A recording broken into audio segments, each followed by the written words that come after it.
douanière, dès le 1er janvier 2015, les chefs d'État et de gouvernement de la CEDEAO en ont décidé ainsi. C'était hier à Dakar, à l'issue des travaux de la rencontre au sommet de l'espace communautaire. Une monnaie unique pour les pays membres est aussi envisagée, mais pour l'heure, le président du Faso et ses pairs se partagent la mise en œuvre des mesures pour l'approfondissement de l'intégration. Les travaux des États généraux sur les lotissements au Burkina, eux, se sont achevés sur l'élaboration d'un rapport général. 20 recommandations y sont consignées pour arriver à de nouvelles pratiques en matière d'aménagement urbain. L'une d'elles, rigueur et sanctions à l'encontre des auteurs d'abus de la gestion foncière. Mesdames, Messieurs, bonjour et bienvenue à ce Midi Magazine. Il y aura donc une union douanière entre l'espace CEDEAO et ce à partir du 1er janvier 2015. Cette décision des chefs d'État et de gouvernement réunis à Dakar fait suite à une autre, celle de la création d'une monnaie unique sans pour autant donner de délai. D'ores et déjà, des chefs d'État ont été désignés pour coordonner les activités de chaque volet. Le point avec Jean Zango et Simon Gongo. Les pays de la CEDEAO auront un tarif extérieur commun à partir du 1er janvier 2015. Ainsi en ont décidé les chefs d'État et de gouvernement réunis vendredi à Dakar. Tous les produits qui viennent de l'extérieur de la communauté seront soumis au même tarif dans chacun des 15 pays. En entendant l'union douanière, chaque pays applique ses textes. Pour ce qui est du prélèvement communautaire d'intégration, c'est encore le statu quo. Comme vous le savez, au niveau de la CEDEAO, il y a essentiellement deux prélèvements qui sont opérés. Il y a le prélèvement qui est fait par les États membres de l'UEMOA et il y a le prélèvement qui est fait par les États qui sont membres de la CEDEAO mais qui ne sont pas membres de l'UEMOA. Et les deux catégories de pays utilisent donc des prélèvements qui ont un taux différent. Les pays membres de l'UEMOA prélèvent 1,5%, tandis que les pays non membres de l'UEMOA prélèvent un taux de 0,5%.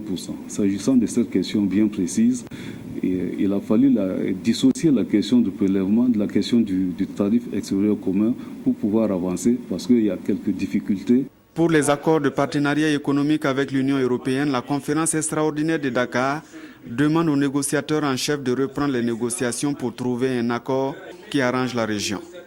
Le président sénégalais Macky Sall a été désigné pour coordonner les négociations. En ce qui concerne la monnaie unique, les présidents et chefs de gouvernement ont marqué leur accord de principe et demandent à la deuxième zone monétaire, les pays hors UEMOA, de converger vers cette intégration. La contribution des institutions et agences monétaires de la région a été demandée et les présidents nigériens et ghanéens sont chargés de la coordination des activités. Pour les questions de démocratie, de sécurité et de paix, la conférence a condamné les attaques au Nord Mali et à Bissau et appelle les partenaires financiers à les soutenir pour contrer la montée du terrorisme. Et justement, une signature de convention est intervenue en marge de ce sommet de haut niveau. À l'ambassade de Burkina à Dakar, la BOAD marque son engagement à financer la section urbaine de la route nationale numéro 4. Longue de 4,5 km, cette route va coûter à l'institution financière de l'UEMOA plus de 18 milliards de francs CFA. Les détails toujours avec Jean Zango et Simon Gongo. Ces signatures valent 18 milliards de francs CFA. C'est la Banque ouest-africaine de développement qui l'accorde au Burkina pour le bitumage de la section urbaine de la route nationale numéro 4 qui va de l'avenue de la Liberté à l'échangeur de l'Est en passant par l'hôpital Yalgado Ouedraogo. Une double voie sera construite d'une longueur de 4,5 km avec un mini-échangeur à l'intersection route de Kaya et Fada à côté du parc urbain Bangré-Ouego. C'est une grande voie, une grande route, 2 fois 2 voies, avec un mini-échangeur sur l'intersection, la route vers Silmandé. Donc vous imaginez que c'est extrêmement important pour nous, pour véritablement désencourager cette partie-là et faciliter l'accès à l'hôpital Yalgado.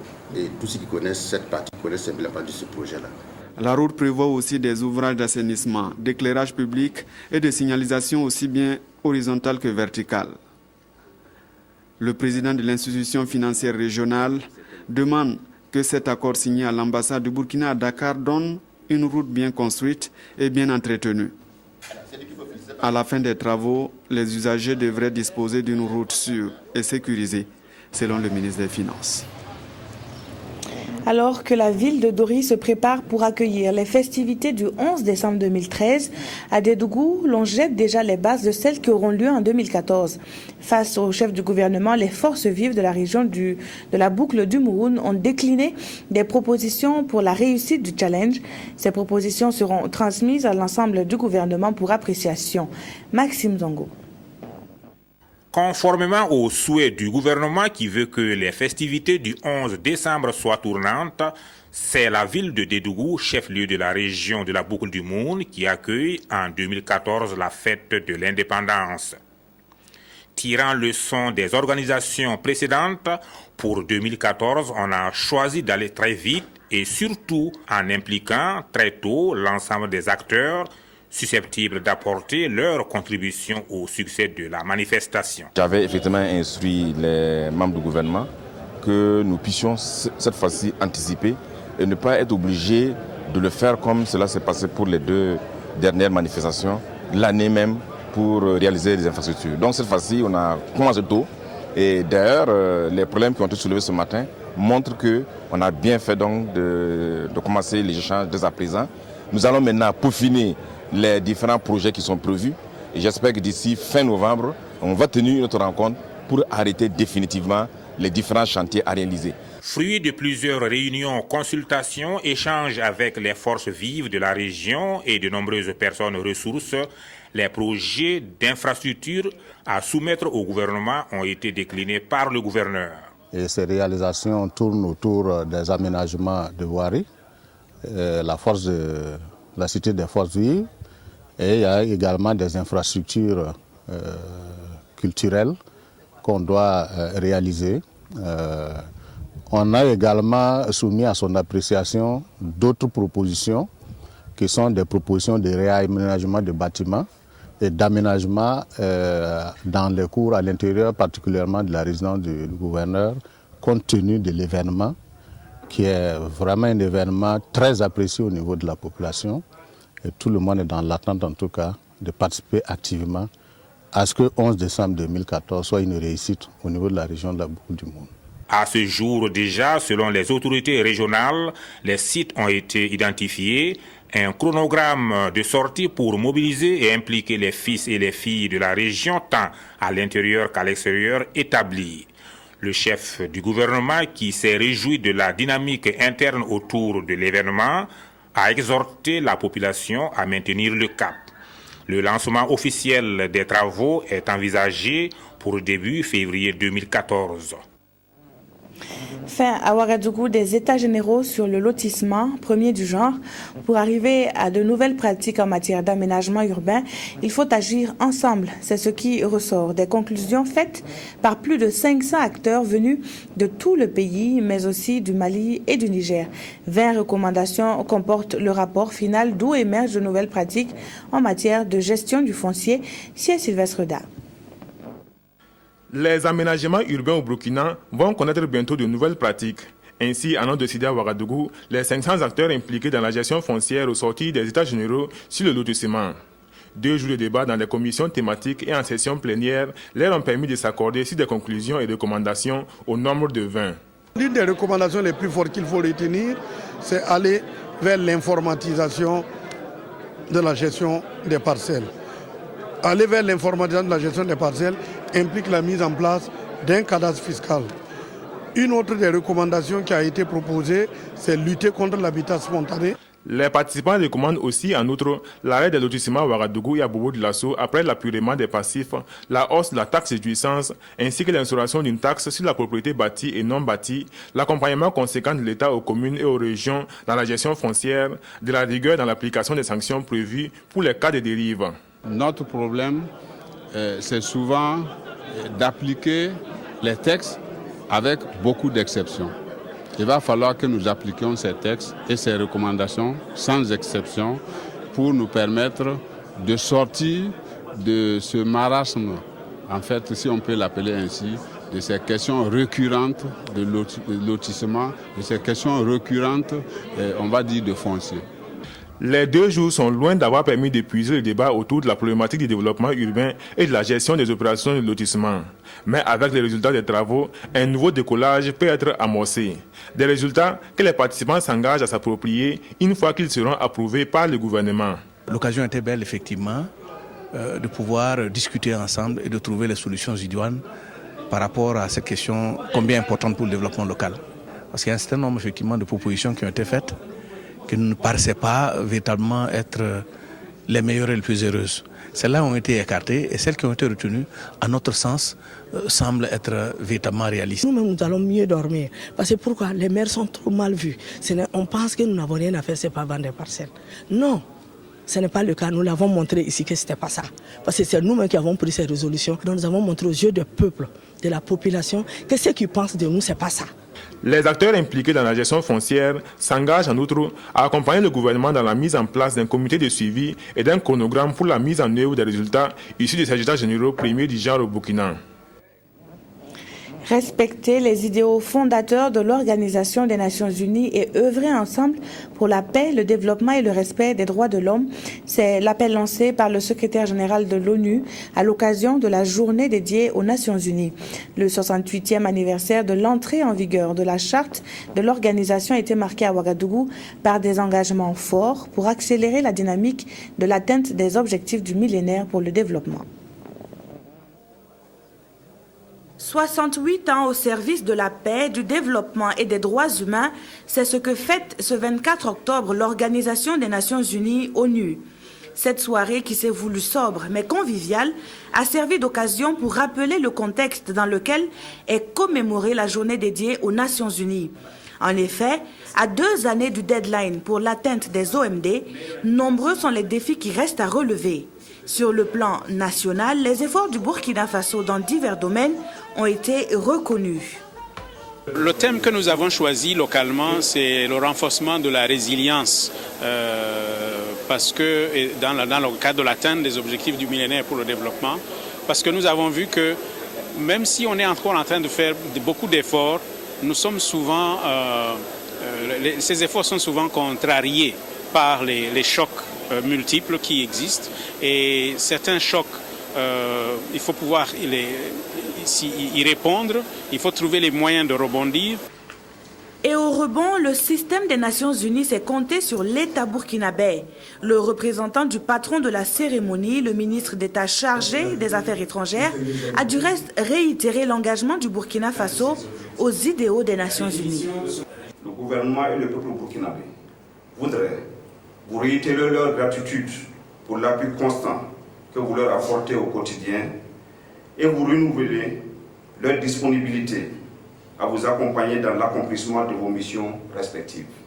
De son côté, le secrétaire général de l'ONU, dans son adresse rapportée ici par le coordonnateur résident, encourage les États mais aussi tous les acteurs à respecter les principes fondateurs de l'organisation.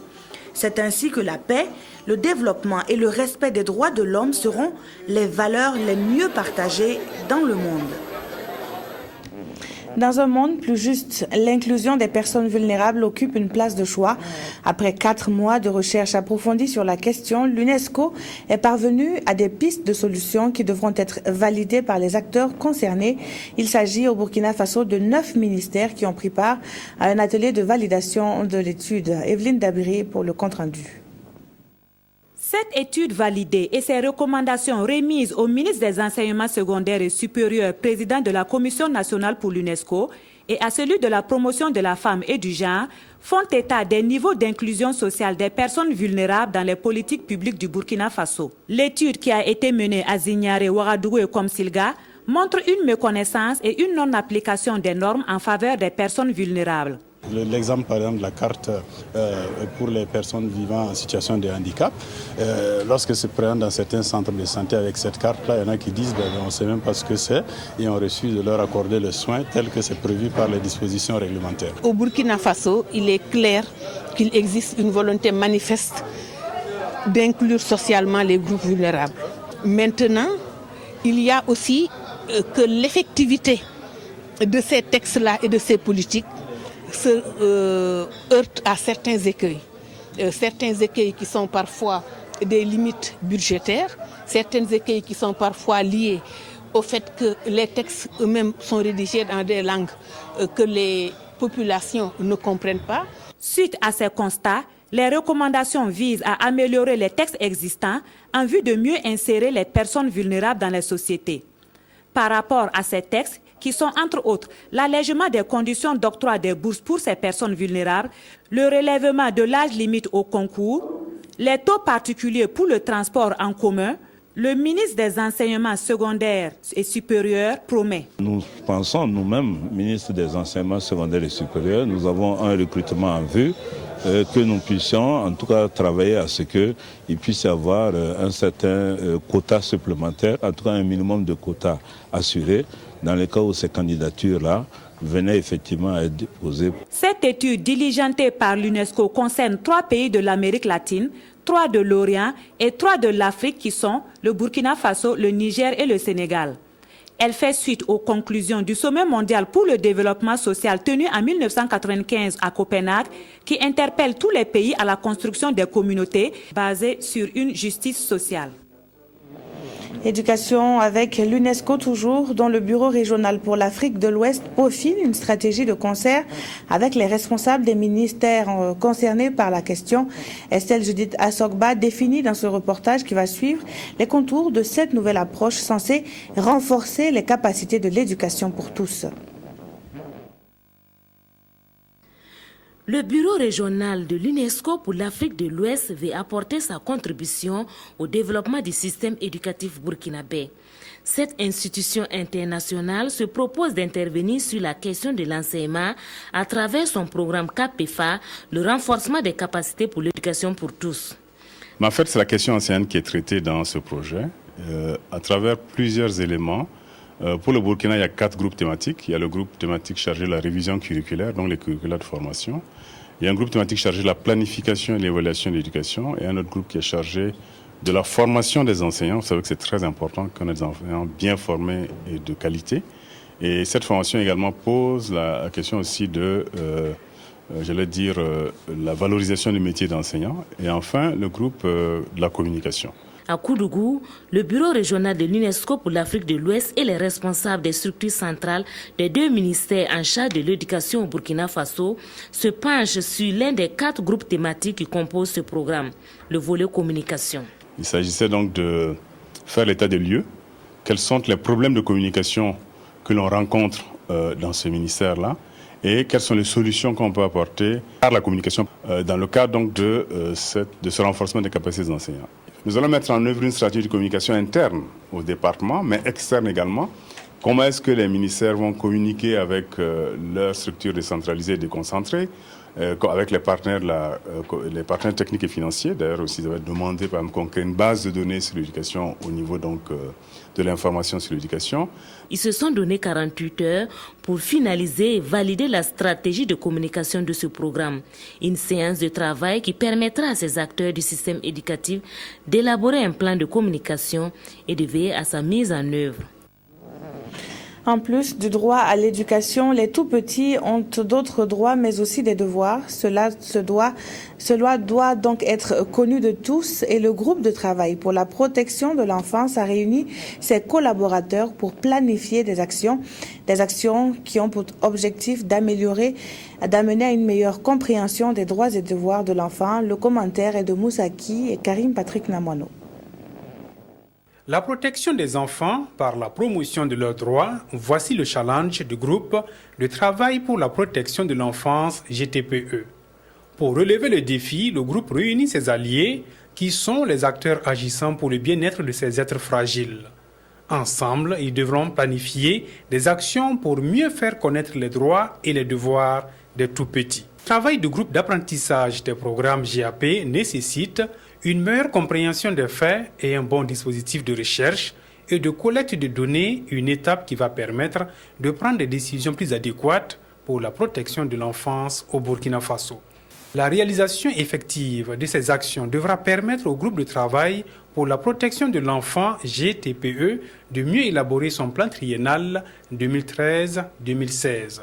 Un plan qui inscrira comme priorité la recherche de fonds et la mise en œuvre de plaidoyers et de formations dans l'optique de mieux protéger les tout-petits. Autre point de l'actualité à présent avec la conférence africaine sur la régulation et l'économie des télécommunications. La deuxième du genre a eu lieu à Ouagadougou et s'est achevée sur une note de satisfaction. Le monde académique associé à cette deuxième édition a permis de nourrir des débats fructueux autour des transformations induites par les télécommunications dans nos sociétés. Adama Koulibaly. Réunis depuis le 22 octobre dernier, les participants venus de plus de 20 pays ont essayé d'accorder les violons sur les mécanismes de régulation des télécommunications en Afrique. C'est ainsi que des technologies dans le secteur des télécommunications, la qualité des services fournis, en somme le fonctionnement des opérateurs, ont été passés au peigne fin. Le rôle de la régulation étant surtout de protéger les consommateurs, mais aussi les intérêts des opérateurs et des États, le président de l'ARCEP nous situe sur la situation au Burkina, où des opérateurs avaient été sanctionnés en 2012. Le processus est en cours. Nous sommes à la deuxième étape du processus de sanction. La première étape, les opérateurs ont été sanctionnés à 1% de leur chiffre d'affaires. La deuxième étape, ils seront à 3%. Ils seront sanctionnés à 3% de leur chiffre d'affaires. Et la troisième étape, bien sûr, nous allons proposer au gouvernement de prendre ses responsabilités. L'innovation cette année, c'est la présence du monde académique aux côtés des professionnels des télécommunications. Le numérique, les télécommunications sont des facteurs qui transforment assez sensiblement le monde actuel. Il y a de plus en plus de monde sur les réseaux sociaux, il y a de plus en plus de monde qui utilise la téléphonie mobile de façon extrêmement importante. Et donc le monde académique tente d'analyser les facteurs de ces mutations, la façon dont les gens les utilisent, les transformations économiques qui sont associées à tous ces nouveaux dispositifs techniques. Fini donc pour la deuxième carrette qui a enregistré un nombre record de participants par rapport à la première édition, et rendez-vous est pris pour 2015. Pendant ce temps, au ministère de l'Industrie, du Commerce et de l'Artisanat, l'on se perfectionne en matière de communication. Les partenaires du projet d'appui à la mise en œuvre du cadre intégré renforcé de l'Organisation mondiale du commerce prennent part à une session de formation. Les participants sont des journalistes et des communicateurs des parties prenantes au projet. Jonas Wemba, Sié Sylvestre Da, reportage. Cette formation a pour but de fournir aux participants les informations capitales sur le rôle de la communication dans la mise en œuvre du programme cadre intégré renforcé au Burkina Faso. Il s'agit de mieux les outiller sur les techniques de communication et de plaidoyer, d'où l'importance de connaître les objectifs et les enjeux du cadre intégré renforcé. Au niveau des instants du cadre intégré, nous avons un service communication qui montre sa méthodologie, sa manière de présenter les choses afin que les activités soient visibles. Et nous avons pensé qu'il était bon que le responsable de la communication qui est venu de Genève puisse partager ses compétences avec non seulement les acteurs des médias, mais également les responsables de communication au niveau des ministères pour que nos partenaires qui sont ces structures-là puissent avoir la vision du cadre intégré en matière de communication. Le projet d'appui à la mise en œuvre du cadre intégré renforcé est dans sa phase d'implantation au Burkina. Il vise à développer et renforcer les capacités institutionnelles nécessaires en matière de formulation et de mise en œuvre des stratégies liées au commerce. C'est primordial pour le cadre intégré renforcé de pouvoir engager ses partenaires, engager ses parties prenantes et montrer les résultats que le programme amène. Sans l'appui des parties prenantes au niveau national, le programme n'a pas raison d'être. Le cadre intégré renforcé est le principal mécanisme par lequel les pays en développement accèdent à des ressources additionnelles dans le cadre de l'aide pour le commerce. Et le Burkina a adhéré à ce programme en 2005. Certains payent cher pour le voir, d'autres sont prêts à parcourir le monde pour tomber sur la perle rare. Qu'à cela ne tienne, grâce à une collaboration entre artisans européens et burkinabés, l'art s'invite à Ouagadougou. Des œuvres d'art sont exposées à l'Institut français et ce, jusqu'à la fin de ce mois d'octobre. Présentation de ce qu'il y a à voir, Jonas Wemba et Nathalie Kaoré. Ces œuvres portent une identité au carrefour de deux cultures. Elles sont le fruit de la collaboration entre artisans burkinabés et jeunes designers franco-suisses. L'exposition présente les résultats de 45 jours de ce partage d'expérience. Il y a toutes les productions, tous les designers qui mettent en avant tous les artisanats qui ont été impliqués. Donc c'est-à-dire la fonte d'aluminium, la fonte de bronze, le tissage de pagne, le tissage de sacs plastiques et la maroquinerie. Donc ça, c'est des objets qui détournent un peu tous ces artisanats traditionnels et qui les reformulent avec le design contemporain. Cette première édition sera suivie d'une série d'expositions en Afrique et en Europe. Elle permettra de faire connaître la collection d'objets auprès des galeries et éditeurs internationaux. L'Institut français a déjà participé à cette belle rencontre et on en voit les résultats. Et pour la suite, on va accompagner cette exposition. Je pense qu'elle va avoir une envergure internationale, elle va se déplacer. On va nous soutenir pour qu'elle puisse revenir au CIAO en 2014, parce que c'est vraiment un produit burkinabé, avec la coopération française. Donc c'est un beau produit qu'on va évidemment soutenir. Ouverte pour le bonheur des visiteurs, cette exposition reste gratuite et se poursuit jusqu'au 2 novembre prochain. À n'en pas douter, le sport sera l'une des activités majeures inscrites à la commémoration du 53e anniversaire des Forces armées nationales. Après le cross populaire, la Coupe du ministre de la Défense en volleyball a été lancée hier. Le chef d'état-major général des armées a donné le coup d'envoi au Palais des Sports. C'était en présence de Richard Yamiogo. Il y avait le match sur le parquet entre la Brigade nationale des sapeurs-pompiers en rouge et bleu et l'armée de terre tout de gris vêtu. Il y avait aussi le match des supporters dans les tribunes. De part et d'autre, on n'a pas économisé ses forces pour pousser son équipe vers la victoire. Sitôt après la cérémonie officielle de lancement de la Coupe du ministre de la Défense et des anciens combattants, les protagonistes du jour se sont mis en relief. Précisément l'armée de terre qui annonce les couleurs en enlevant les 2 premiers sets. Sursaut d'orgueil au 3e set, ils font de la résistance pendant le 4e set, mais quelque part, le match était armée de terre. D'une frappe d'un ton rageur, l'armée de terre conclut la rencontre sur la note de 3-7 à 1, soit 25-22, 25-17, 10-25 et 25-23. Les deux équipes étaient quasiment d'égale valeur. Mais il y a que l'armée de terre a fait preuve de plus d'engagement, de plus de courage et de plus de détermination. Donc, ce qui a fait que le match a d'ailleurs duré puisque le score est de 3-7 à 1. C'est un tournoi qui vise à amener la cohésion, consolider les liens entre les forces de défense et de sécurité. Deuxièmement aussi à découvrir certains talents pour les clubs de l'élite sportive, de l'Union sportive des forces armées. En levée de rideau, les anciens volleyeurs civils et militaires ont agrémenté l'après-midi des invités à l'ouverture du tournoi de la Coupe du ministre de la Défense. Match joué sur un set gagnant et enlevé par les hôtes des militaires sur la note de 25 à 20. C'est la fin de ce Midi Magazine. Merci de l'avoir suivi. Très bon après-midi à toutes et à tous sur la télévision du Burkina.